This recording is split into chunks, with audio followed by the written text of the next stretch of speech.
नमस्कार दोस्तों, आप सबका स्वागत है कृष्ण प्रज्ञा यूट्यूब चैनल में।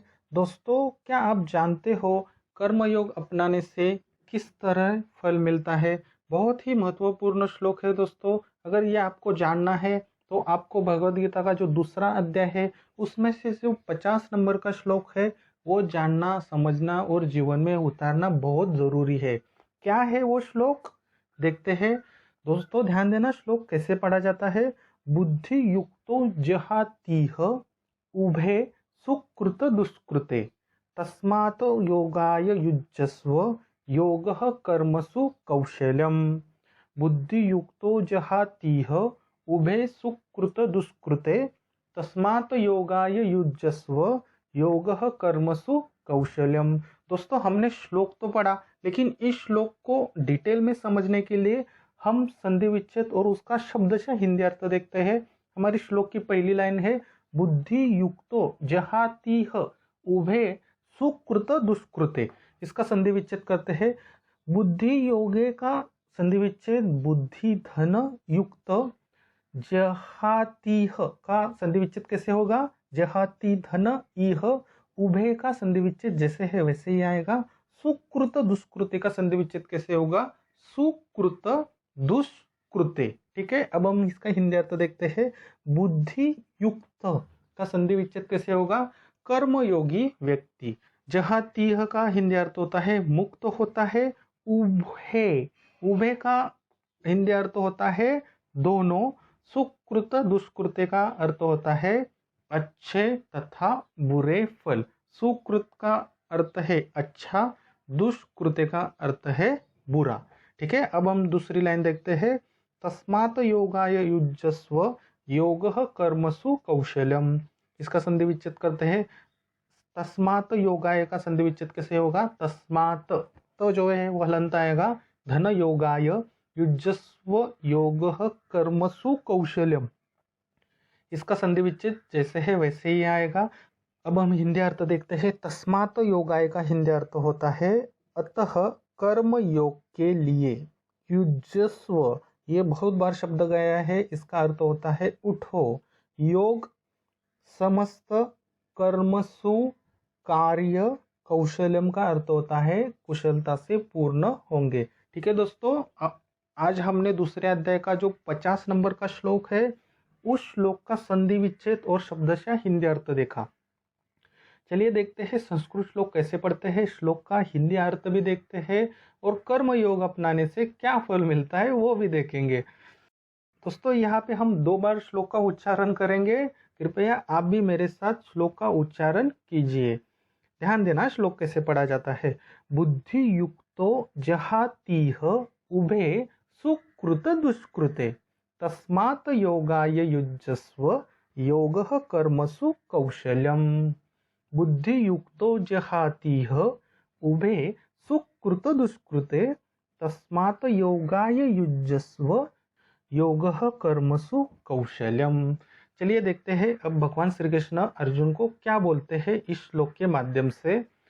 बुद्धि ही योग जहाती, अर्थात कर्म योग व्यक्ति मुक्त होता है। किससे मुक्त होता है? उभे सुकृत दुष्कृते, दोनों अच्छे तथा बुरे फल से। ध्यान देना, भगवान श्री कृष्ण अर्जुन को क्या बोल रहे हैं? कर्म योग व्यक्ति मुक्त होता है, दोनों जो अच्छा और बुरा फल है दोनों से मुक्त होता है। बाद में क्या कहते हैं?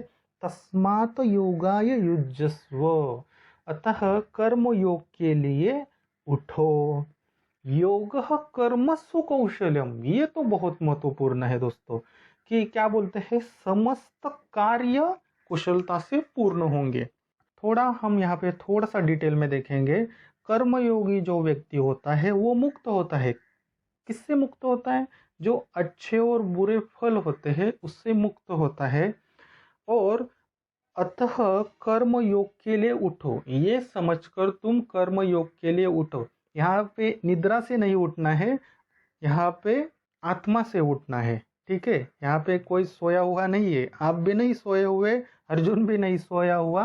यहाँ पे आत्मा से उठना है, अंदर से उठना है। अगर हम लोग, अगर अर्जुन ये कर्मयोग अपनाता है तो कर्म योग अपनाने के बाद अर्जुन जो भी कार्य करेगा वो 100% सक्सेसफुल होगा, समस्त कार्य कुशलता से पूर्ण होंगे।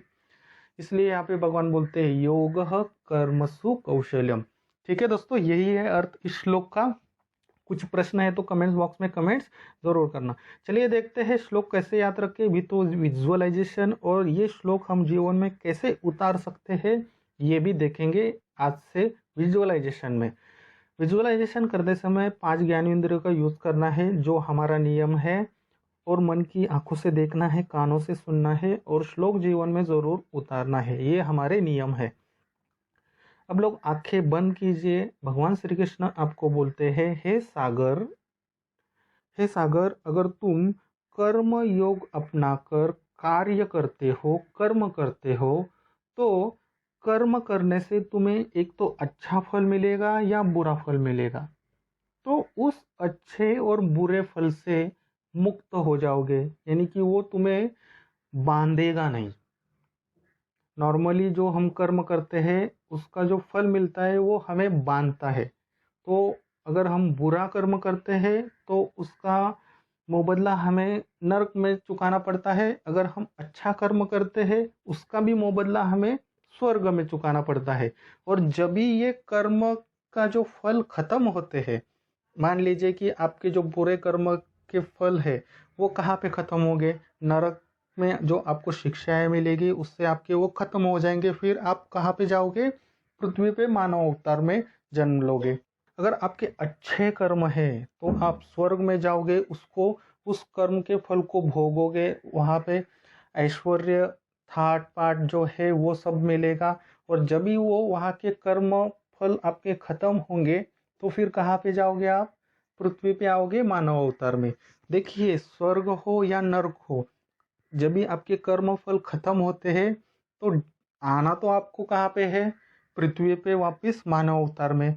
फिर मानव अवतार में हम अच्छे बुरे कर्म करते हैं, फिर ये साइकिल है वो चलता ही रहता है, कभी नरक में जाएंगे कभी स्वर्ग में जाएंगे, कभी स्वर्ग में आएंगे कभी नरक में जाएंगे। तो यहाँ पे मोक्ष कैसे मिलेगा ये भी भगवान बताते हैं।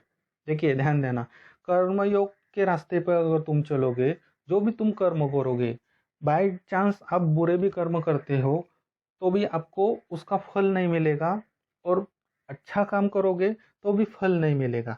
तो होगा क्या, आपके अकाउंट में ना अच्छा फल है ना बुरा फल है, ना तो आप स्वर्ग में जाओगे ना नरक में जाओगे, और आपने कौन सा भगवान का मार्ग अपनाया है तो वो तो मोक्ष का ही रास्ता हो गया। ठीक है, बराबर ना, समझ में आ रहा है कि आपने भगवान का कर्मयोग का जो रास्ता अपनाया है वो कहाँ जा रहा है। ध्यान देना, ये गूढ़ ज्ञान है, ये मोक्ष की तरफ रास्ता जा रहा है। सागर अच्छे से विजुअलाइजेशन करो, ये बहुत ही महत्वपूर्ण श्लोक है कि कर्मयोग क्यों अपनाना है, ये बहुत बड़ा बेनिफिट है। देवता भी दोस्तों तरसते हैं मानव अवतार के लिए, क्योंकि ये सिर्फ मानव अवतार में ही पॉसिबल है। और भगवान श्री कृष्ण क्या कहते हैं, अतः हे तुम ये सब तुम जान लो, कर्म योग के लिए उठो। उठो यानी कि निद्रा से नहीं उठना है, अंदर से उठना है। उठो, जानो, इससे बढ़िया मौका सागर तुम्हें कहीं नहीं मिलेगा। क्या है, कर्म योग अपनाना है, भगवान के मार्ग पे चलना है, कोई फल नहीं लेना है, अच्छा हो या बुरा ये तो मिलता ही नहीं है। आप लेना भी चाहोगे तभी भी नहीं मिलेगा, क्योंकि ये बाय डिफॉल्ट है, भगवान का जो सिस्टम है उसका डिफॉल्ट है। ठीक है, बाद में भगवान बोलते हैं समस्त कार्य कुशलता से पूर्ण होंगे। ये एक यहाँ पे अनोखी बात बताई है भगवान ने।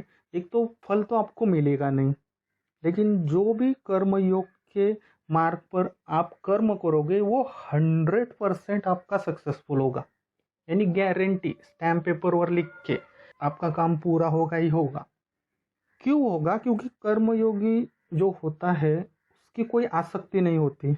अगर आसक्ति नहीं है तो सभी कार्य सिद्ध होते हैं। ये कौन बोलते हैं, भगवान बोलते हैं। बहुत ही दोस्तों इंटरेस्टिंग और बहुत ही लाजवाब है ये, इसलिए मैंने आपको शुरू में ही बोला कि कर्मयोग अपनाना बहुत ही जरूरी है। ठीक है दोस्तों, मैं श्लोक बोलूँगा, पीछे से कनेक्ट करने की कोशिश जरूर कीजिए। बुद्धि ही युक्तो जहातीह उभे सुकृत दुष्कृते तस्मात् योगाय युज्यस्व योगः कर्मसु कौशल्यम। एक बार फिर से दोस्तों श्लोक पढ़ता हूँ, बहुत ही महत्वपूर्ण है, जीवन में जरूर उतारिएगा उसको। बुद्धि ही युक्तो जहातीह उभो सुकृत दुष्कृते तस्मात् योगाय युज्यस्व योगः कर्मसु कौशल्यम। दोस्तों यहाँ पे मोक्ष का मार्ग बताया गया है। कर्मयोग से आपको स्वर्ग से भी परे सुख मिलेगा। क्यों मिलेगा? क्योंकि जो भी आप कर्मयोग से कार्य करोगे वो कैसे होंगे, यहाँ पे देखिए, सभी कार्य कुशलता से पूर्ण होंगे, ये भगवान बोलते हैं। कर्मसु कौशल्यम, तो पृथ्वी तो ये आपके लिए मोक्ष ही होगा ना। और मरने के बाद तो कोई फल मिलने वाला नहीं है, तो मरने के बाद आप कहाँ जाओगे? आप मोक्ष में जाओगे। भगवान श्री कृष्ण ने मोक्ष का जिक्र नहीं किया, लेकिन कर्म योग ये आपको मोक्ष के ही रास्ते पे लेके जाता है। इसलिए मैंने दोस्तों आपको गारंटी देता हूँ, सभी भगवत गीता के श्लोक आपने सीखे ना तो आपको मोक्ष मिलना ही मिलना है। ये मैं लिख के भी दे सकता हूँ, भगवान ने तो दिया है लेकिन मैं भी दे सकता हूँ। ठीक है दोस्तों, अब लोग आंखें खोल सकते हो। जो भी आपने विजुअलाइजेशन किया, इस श्लोक के माध्यम से जो भी सीखा थोड़ा और फिर से स्मरण कीजिए ताकि वो आपके दिमाग में अच्छे से बैठ जाए। चलिए देखते हैं दोस्तों क्या है प्रश्न इस श्लोक के। एक ही प्रश्न है, इस श्लोक से आपने क्या सीखा। बहुत ही महत्वपूर्ण श्लोक था दोस्तों, और जीवन में इसको जरूर उतारिए। और इसको करने में मुझे नहीं लगता कोई आपको ऐसे बड़ा पहाड़ फोड़ने की ज़रूरत है। थोड़ा सा संयम रखिए, खुद को आत्मा मानिए, और जो भी भगवान का रास्ता है उस पर चलने की कोशिश कीजिए। एक पैर आप डाल दीजिए, बाकी का जो सफ़र है वो खुद ही खुद भगवान श्री कृष्ण आपको उस मार्ग पर ले जाएंगे। भरोसा रखिए, भगवान पे भरोसा रखिए, कृष्ण प्रज्ञा यूट्यूब चैनल पर भरोसा रखिए। इसी तरह दोस्तों 700 श्लोक सीखना है तो कृष्ण प्रज्ञा यूट्यूब चैनल को सब्सक्राइब जरूर करना। वीडियो अच्छा लगा तो प्लीज़ लाइक ज़रूर करना। जो भी भगवत गीता सीखना चाहता है, जीवन में उतारना चाहता है, जो भी मोक्ष प्राप्त करना चाहता है, उनको ये वीडियो शेयर ज़रूर कीजिए। फिर मिलते हैं अगले श्लोक में, तब तक के लिए हरे कृष्णा।